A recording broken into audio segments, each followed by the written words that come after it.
இந்த வலி மேலாண்மை துறைக்கு வந்து அதிகமாக பலன் பெறுறது வந்து புற்றுநோய் நோயாளிகள் தான்.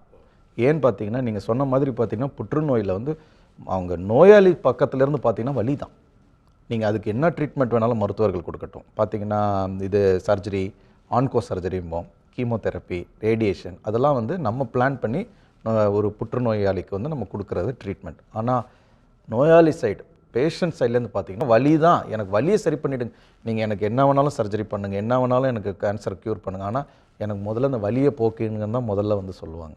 அதுவும் கேன்சர் அந்த புற்றுநோயோட வலிங்கிறது வந்து பார்த்திங்கன்னா கட்டுக்கடங்காமல் இருக்கும். அந்த 10/10ன்னு சொல்லுவோம். அதாவது 0ங்கிறது நோ பெயின், 10ங்கிறது அதீத வலி.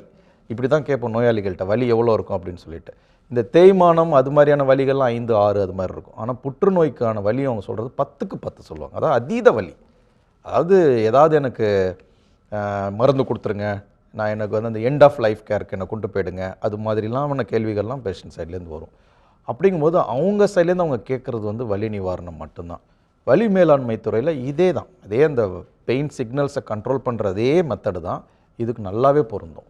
குறிப்பாக பார்த்திங்கன்னா, அந்த வயிறு சம்மந்தமான புற்றுநோய்களுக்கெல்லாம் பார்த்திங்கன்னா நிறையா அந்த வலி மண்டலங்கள் இருக்குது. நரம்புன்னு ஒன்று நம்ம சொன்னோம், அதில் மண்டலங்கள்னு ஒன்று இருக்குது. மேல் வயிறு அப்பர் ஜிஐ, மேல் வயிறு புற்றுநோய்களுக்கு பார்த்திங்கன்னா அது ஒரு வலி மண்டலம் இருக்குது. கீழே அதாவது யுட்ரஸ்ஸு, பெண் உறுப்புகள், அப்புறம் கீழே ரெக்டம், ஆனஸ், அதுக்கான ஒரு வளிமண்டலம் இருக்குது. எந்த இடத்துல புற்றுநோய் இருக்கோ அந்த இடத்த சப்ளை பண்ணுற வளிமண்டலங்களை நம்ம அணுகி அது மேலே வந்து நம்ம வந்து பார்த்திங்கன்னா இந்த ஆல்கஹால் இன்ஜெக்ஷனோ இல்லை இந்த ரேடியோ கதிர்வீச்சோ கொடுத்தோமோ அப்படியே அங்கேயே பெயின் நின்றுடும். அப்படியே பிளாக், அது பேர் தான் நர்வ் பிளாக்னு சொல்கிறோம். அடுத்த நாள் நீங்கள் போய் பார்ப்பீங்க நோயாளிகளை, அவங்க பார்த்தீங்கன்னா நீங்கள் எனக்கு உயிர் கொடுத்துட்டீங்க அப்படிம்பாங்க. நீங்கள் இப்போ எனக்கு எதாவது வேணாலும் பண்ணுங்கள், கீமோதெரப்பி, ரேடியேஷன் கொடுங்க, உங்களுடைய ட்ரீட்மெண்ட்டுக்கு நான் முழுமையாக கோஆப்ரேட் பண்ணுறேன், ஏன்னா எனக்கு இப்போ வலி போயிடுச்சேன்னு சொல்லிட்டு சந்தோஷமாக அவங்க பாட்டுக்கு நடந்துகிட்டு இருப்பாங்க.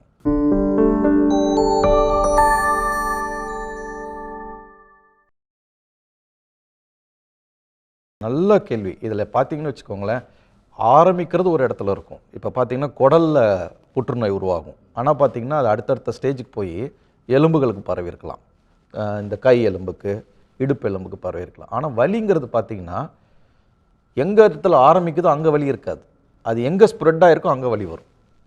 சில சமயம் ஸ்ப்ரெட் ஆன இடத்துக்கு வலி இருக்காது, எங்கே ஆரம்பித்த இடமோ அங்கே இருக்கும். அது பேர் ப்ரைமரின்னு சொல்லுவோம், இன்னொன்று செகண்டரிஸ்ன்னு சொல்லுவோம். ப்ரைமரினா புற்றுநோய் உருவான இடம், செகண்டரினா அது எந்த இடத்துக்கு போயிருக்கு, ஸ்ப்ரெட் ஆகிருக்குங்கிறது. நம்ம கரெக்டாக இப்போ கேன்சர் பேஷண்ட்டை அணுகி அவங்கள அசஸ் பண்ணோம்னா நமக்கு தெரிஞ்சிடும் வலிக்கு காரணம் ப்ரைமரி லீஷனா இல்லை மெட்டாஸ்டேட்டிக்னா ஸ்ப்ரெட் ஆன இடம்.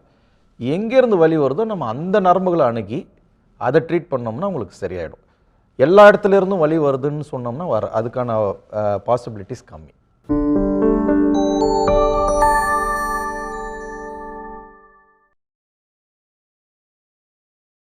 டைரக்டாக கிடையாது, பட் இன்டைரக்டான்னு சொல்லலாம். எப்படின்னா சில பேர் வந்து இந்த வலினால அடுத்த ஸ்டேஜுக்கே போக மாட்டாங்க, கேன்சர் ட்ரீட்மெண்ட்டுக்கு ஒத்துக்க மாட்டாங்க.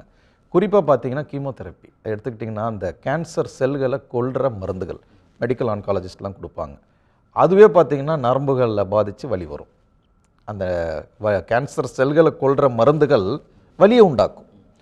ஒரு பக்கம் கேன்சர் செல்களே வலியை உண்டாக்குது, இன்னொரு பக்கம் அந்த கேன்சருக்கான ட்ரீட்மெண்ட் அந்த கீமோதெரப்பி ட்ரக்குன்னு கொடுக்கும்போது அது வந்து கேன்சர் செல்களை கொல்லுது. சம்டைம்ஸ் நரம்புகளையும் பாதித்து நரம்பு வலி வந்துடும். ஸோ அது மாதிரி சுச்சுவேஷனில் இந்த வலி மேலாண்மை துறையில் நம்ம அவங்களுக்கு கொடுக்குற ட்ரீட்மெண்ட்டு பெயின் ரிலீஃப்ங்கிறது வந்து அவங்களுடைய கேன்சர் ட்ரீட்மெண்ட்டை கண்டினியூ பண்ணுறதுக்கு உதவும். ஸோ அதனால தான் நான் சொன்னேன், டேரெக்டாக இல்லைனாலும் இன்டைரக்டாக கேன்சர் ட்ரீட்மெண்ட்டுக்கும் அது உதவும். கட்டாயமா நிறைய பேர் கூட ஷேர் பண்ணுங்க அண்ட் சப்ஸ்கிரைப் பண்ணுங்க. அப்பதான் பூர்ண சக்தி வீடியோஸை மிஸ் பண்ணாம பார்க்க முடியும்.